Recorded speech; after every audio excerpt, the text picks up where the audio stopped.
If you're a minority in India, you're likely to face more hardships than the majority. India has more voters than any other country. It is the world's largest democracy. But in a multicultural society, minorities are under attack. How can that be changed? Over the past decade, violence against Muslims, Christians, and other vulnerable groups has steadily risen. The crisis is not just about rising communal hate, but also about systemic discrimination and institutional apathy. When police and courts ignore their pleas for justice, the violence continues. I met two Muslim sisters, both single mothers raising young daughters. Their ordeal is a chilling reminder of how abuse and apathy collide. They were living in a rented house in Karnataka's Bengaluru, and they had no idea that their landlady was using it as a base for peddling drugs. The landlady even coerced one of their daughters into carrying drugs.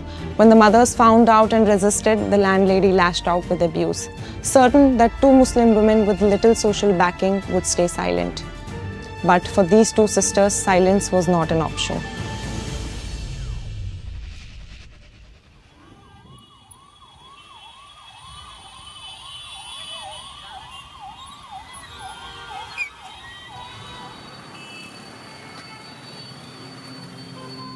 The story of the two sisters exposes a relentless cycle of abuse and systemic neglect that minorities often face.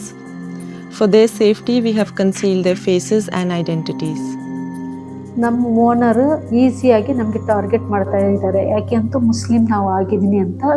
ನಮ್ಮ ಮನೆ owner ಮತ್ತು ಕೆಲವ್ರು ಜನ ಇದ್ದಾರೆ ತುಂಬ Muslim ಅಂದ್ಬಿಟ್ಟು ಒಂಥರ ನಮಗೆ ಇನ್ವಾಲ್ವ್ ಮಾಡೋದು, ಮತ್ತು ನಮಗೆ ಈ ಟೈಮ್ನಲ್ಲಿ ಬರಬೇಡಿ ಆ ಟೈಮ್ನಲ್ಲಿ ಬರಬೇಡಿ ಅನ್ನೋದು, ಒಂಥರ ಪಕ್ಕ ಕೂತ್ಕೊಂಡ್ರೆ ಎದ್ದು ಹೋಗ್ಬಿಡೋದು, ಸುಮ್ಗೆ ಕರ್ಚಿಪ್ಪು ಮೂಗಿಗೆ ಇಟ್ಕೊಳ್ಳೋದು. Their ordeal began when they refused to comply with the landlady, who was coercing their children into unlawful activities without their consent. ನೋಡೋ ಅಕ್ಕ, ನನಗೆ ಆಂಟಿ ಕರ್ಕೊಂಡು ಹೋಗ್ತಾರೆ, ಇಲ್ಲಿಂದ ಅಲ್ಲಿ ಗಂಟ ಟೂ ವೀಲರ್ನಲ್ಲಿ ಕರ್ಕೊಂಡು ಹೋಗ್ತಾರೆ. ಅಲ್ಲಿ ಕಾರ್ನಲ್ಲಿ ದೊಡ್ಡ ಕಾರ್ ಬರುತ್ತೆ, ಆಮೇಲೆ ನನಗೆ ಮೊಬೈಲ್ ಕೊಡ್ತಾರೆ. ಆಮೇಲೆ ನಮ್ಗೆ ಏನು ಕೆಲಸ ಇರಲ್ಲ, ದೊಡ್ಡ ಬಿಲ್ಡಿಂಗ್ ಇರುತ್ತೆ ಅಲ್ಲಿ ಕರ್ಕೊಂಡು ಹೋದ ತಕ್ಷಣ ಒಂದು ಅಂಕಲ್ ಬರ್ತಾರೆ ಹೆಲ್ಮೆಟ್ ಹಾಕ್ಕೊಂಡು, ಅವ್ರಿಗೆ ಒಂದು ಕಾರ್ಡ್ ಕೊಡ್ಬೇಕಾ, ಇನ್ವಾಲ್ವ್ ಕಾರ್ಡ್ ಥರ ಇರುತ್ತೆ ಅದು. ಆಮೇಲೆ ಇವ್ರು ಕೇಳ್ಬಿಟ್ಟು ನನಗೆ ಬಂದು ಹೇಳ್ದು, ಅಕ್ಕ ಈ ಥರ ಹೇಳ್ತಾ ಇದೆ ಮಗು, ನಾನಂತೂ ಹೋಗಲ್ಲ, ಆಂಟಿ ಕರೀತಾ ಇದೆ. ಆಮೇಲೆ ನಾನು ಸುಮ್ಗೆ ಆಗ್ಬಿಟ್ಟು ನಮ್ಮ ಅಕ್ಕಗೆ ಹೇಳ್ದು, ನೋಡಿ ಈ ಥರ.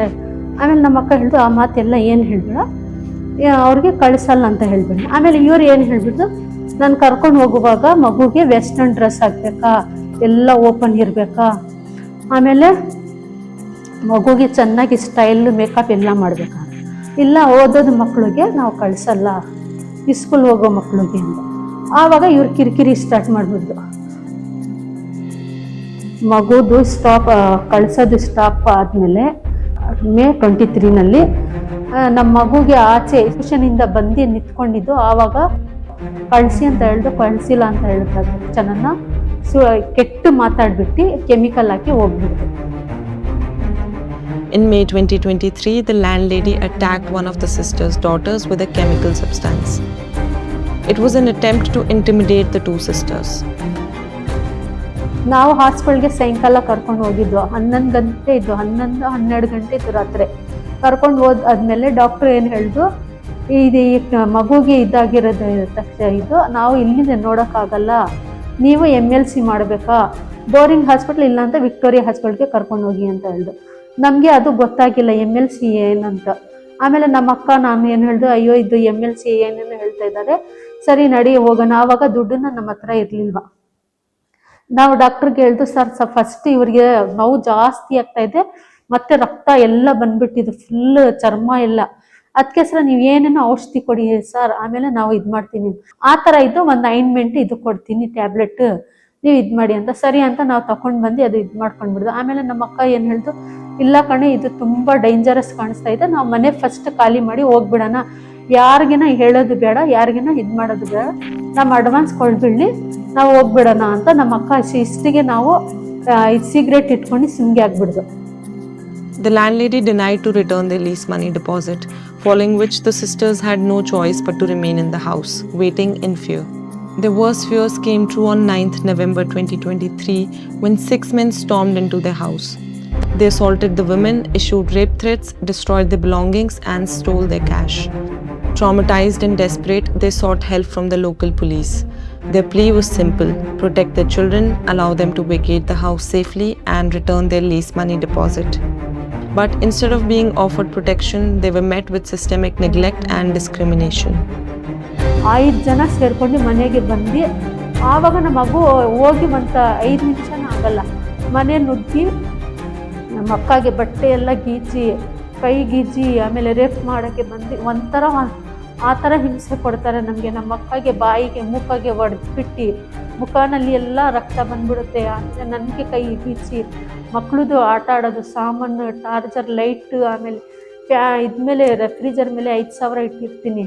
ಅವಾಗ ಇಂಟ್ರೆಸ್ಟ್ಗೆ ದುಡ್ಡು ತಗೊತೀನಿ ನಾವು ಫೈನಾನ್ಸ್ನಲ್ಲಿ. ಆ ದುಡ್ಡು ಮೊಬೈಲ್ ಮೊಬೈಲ್ದು ಎತ್ಕೊಂಡು ಬಿಡ್ತಾರೆ. ಅದನ್ನ 20,000 ಮೇಲೆ ಅದನ್ನ ನಮ್ಮ ಆಂಟಿ ಕೊಟ್ಟಿದ್ದು ಫೋನ್ ಅದನ್ನ ಎತ್ಕೊಂಡು ಬಿಡ್ತಾರೆ. ಆಮೇಲೆ ಮಕ್ಕಳದು ಆರ್ಸ್ ಥರ ಇರುತ್ತೆ, ಅದು ಎಲ್ಲ ಸಾಮಾನೆಲ್ಲ ಬಿಸಾಕ್ಬಿಡ್ತಾರೆ. ಆವಾಗನ ಯಾರು ಬರಲ್ಲ, ಆವಾಗನ ನಾವು ಕಿಚ್ಚಿ ಹೇಳ್ತೀನಿ ಈ ಥರ. ಆಮೇಲೆ 112ಗೆ ಫೋನ್ ಮಾಡ್ತೀನಿ. Even then the police failed to act. They refused to file an FIR until the sisters went directly to the Deputy Commissioner of Police with medical evidence. An FIR was filed reluctantly and only after pressure. ಆವಾಗನ 3-4 ದಿವಸ ಮಾಡ್ತಾರೆ. ಆಮೇಲೆ ನಾವು ಮತ್ತೆ DCP ಆಫೀಸ್ಗೆ ಹೋಗಿ ಅಲ್ಲಿಂದ ACP ಆಫೀಸ್ಗೆ ಹೋಗಿ ACP ಏನು ಮಾಡ್ತಾರೆ, ಫಸ್ಟ್ ಇದು ಆಕ್ಷನ್ ತಗೊಂಡು ಕಂಪ್ಲೇಂಟ್ ಮಾಡಿ, ಕೇಸ್ ಮಾಡಿ ಅಂತ. ನಮಗಂತೂ ಅವ್ರು ಏನು ಮಾಡಲ್ಲ ಅಂತ ನಮ್ಗೆ ಗೊತ್ತಿದೆ. ಯಾಕೆಂದು ನಮಗೆ ಬೆಳಗ್ಗೆ ಕರ್ಕೊಂಡು ಹೋಗೋದು 5 ಗಂಟೆ 6 ಗಂಟೆವರೆಗಿನ ಹೇಳೋದು, ಆಮೇಲೆ ಕಳಿಸ್ಬಿಡೋದು. ಇಲ್ಲ ಅಂತೂ 8 ಗಂಟೆವರೆಗಿನ ಇವ್ರ ಮೇಲೆ ಅವ್ರ ಮೇಲೆ ಇವ್ರು. ನಾವು ಹೋದ ತಕ್ಷಣ ಎಲ್ಲರೂ ಸೇರ್ಕೊಳ್ತಿ ಅವ್ರ ಡಿಪಾರ್ಟ್ಮೆಂಟ್ ನಗೋದು, ಒಂದೊಂಥರ ಒಂದೊಂದು ಮಾತಾಡೋದು. ಒಂದ್ಸತಿ ಕಂಪ್ಲೇಂಟ್ ಬಿಸಾಕ್ಬಿಡ್ದು. ನಾವು ಹೋಗಿ ತುಂಬ ದಿವಸ ಆದಮೇಲೆ FIR ಆಗ್ದು. ಅದನ್ನ ನಮಗೆ ಏನು FIR ಅಂತ ಆಗ್ದು, ಅದಕ್ಕೆ ನಮ್ಗೆ ಏನು ಸಹಾಯ ಆಗಿಲ್ಲ, ಏನು ಅನುಕೂಲ ಆಗಿಲ್ಲ, ಮತ್ತೆ ನಮಗೆ ನ್ಯಾಯನ ಸಿಕ್ಕಿಲ್ಲ. ಆದರೆ ನಾವು ಸ್ಟೇಷನ್ಗೆ ಹೋಗೋದು ನ್ಯಾಯ ಕೊಡ್ತಾರೆ ಅಂತ ಹೋಗಲ್ಲ, ಒಂದು ಸಹಾಯ ಆಗುತ್ತೆ ನಮ್ಮ ಮಕ್ಕಳಿಗೆ. ನಮ್ಗೆ ಎಷ್ಟನ್ನ ಹಿಂಸೆ ಕೊಡಲಿ, ನಮ್ಮ ಮಕ್ಕಳಿಗೆ ಅಸರ ಏನನ್ನ ಚೂರು ಹೆಲ್ಪಿಂಗ್ ಆಗ್ಬೋದು ಅಂತ ನಾವು ಹೋಗ್ತೀನಿ. ಅಲ್ಲಿನ ನಮ್ಗೆ ನ್ಯಾಯ ಕೊಡಲ್ಲ. ಅವ್ರು ಕೊಟ್ಟಿದ್ದನ್ನು ಇನ್ನ ಜಾಸ್ತಿನ ಹಿಂಸೆ ಮಾಡ್ತಾ ಇರ್ತಾರೆ. ಆದ್ರೆ ಅವ್ರ ಮೇಲೆ ಏನ್ ಆಕ್ಷನ್ ತಗೊಳಲ್ಲ ಇವರು. ನಾವು ಲೇಡೀಸು ಮುಸ್ಲಿಂ ಅಂದ್ಬಿಟ್ಟು ನಮಗೆ ಸಪೋರ್ಟ್ ಮಾಡಿಲ್ಲ. ಪೊಲೀಸ್ ಅವರು ಅವ್ರಿಗೇನೆ ಸಪೋರ್ಟ್ ಮಾಡಿದ್ಗೆ ನಮಗೆ ಡೈಲಿ ಇನ್ನೂ ಜಾಸ್ತಿ ಹಿಂಸೆ ಆಗ್ತಾ ಇದೆ ನಮಗೆ. Despite the FIR, any kind of protection for the sisters was never ensured. For nearly 6 months, they pursued every official channel for help, filing FIRs, submitting hospital reports, and lodging written complaints. Yet, nothing stopped the harassment. Enabled by systemic apathy, the cycle of abuse by the landlady continued unchecked. Even on Eid, a day of faith and celebration, their home was attacked yet again. ಅದೇ ರಂಜಾನು ನಮ್ಮ ಹುಡುಗಿ ಇವ್ರು ಎಲ್ಲ ಉಪವಾಸ ಇದ್ರು, ನಾವು ಉಪವಾಸ ಇರ್ತೀವಿ.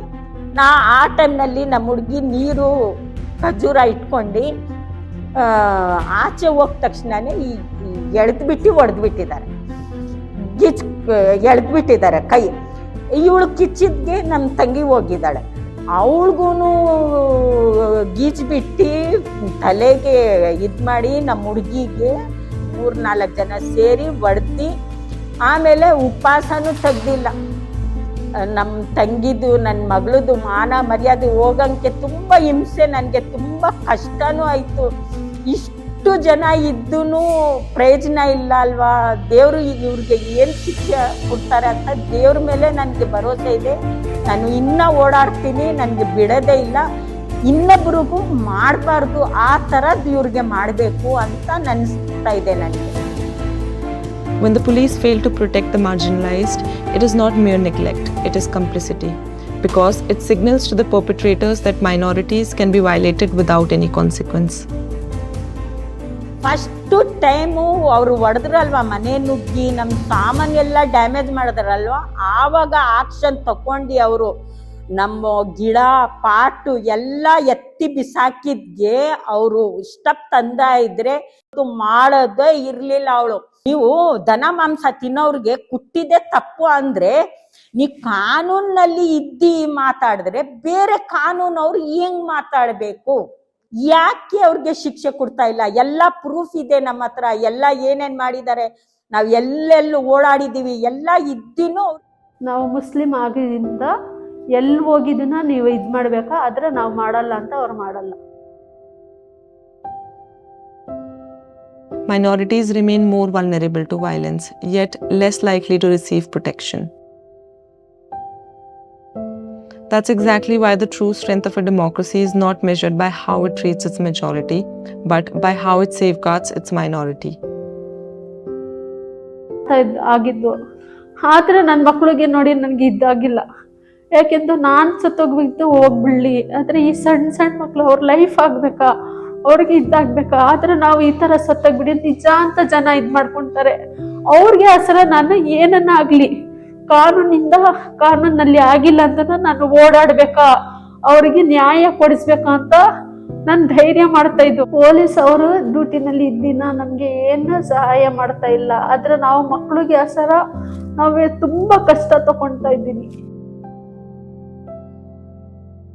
Eventually, when the police failed to offer adequate protection to the sisters, the People's Union for Civil Liberties stepped in to support them. Together, they have filed complaints with senior police officials, state commissions, and legal bodies. Their petition seeks proper charges, family protection, compensation, and policing reforms, so that nobody else has to go from station to station just to be heard. ಅದೇ ನಮ್ಗೆ ಈ ತರದ್ದು ನಮ್ ತರ ಇಷ್ಟು ನಾವೇ ಧೈರ್ಯ ಮಾಡಿ ಈ ತರ ಇದೆ. ಬೇರೆ ನಮ್ಮಿಂದ ತುಂಬಾ ಕಮ್ಜೋರ್ ಅಂತಾರಲ್ವ, ಏನಂತಾರೆ ಕಮ್ಜೋರ್, ಅವ್ರಿಗೆ ಏನಾಗುತ್ತೆ? ನಾವೇ ಇಷ್ಟು ಧೈರ್ಯದಿಂದ ಬದುಕಿದ್ರು ನಮ್ಗೆ ಇಷ್ಟು ಹಿಂಸೆ ಮಾಡ್ತಾ ಇದ್ದಾರೆ. ನಮ್ದು ಇನ್ನೊಂದು ಏನಂದ್ರೆ, ಈ ತರ ತುಂಬಾ ಲೇಡಿ ಇರ್ತಾರೆ, ಒಬ್ರೇ ಇರ್ತಾರೆ, ಅವ್ರಿಗೆ ಯಾರು ಹೆಲ್ಪ್ ಮಾಡಲ್ಲ. ಯಾಕೆ ಅಂತ ನನ್ಗೆ ತಲೆಗೆ ಓಡುತ್ತೆ. ಇವತ್ತು ನಾಳೆ ನಮ್ಗೆ ಆಗುತ್ತೆ.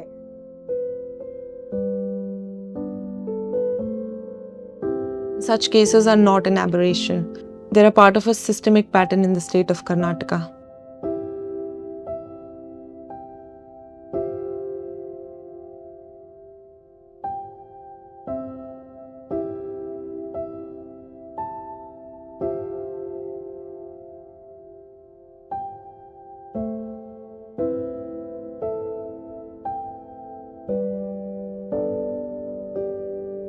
Data also suggest how minorities fear the very institutions meant to protect them.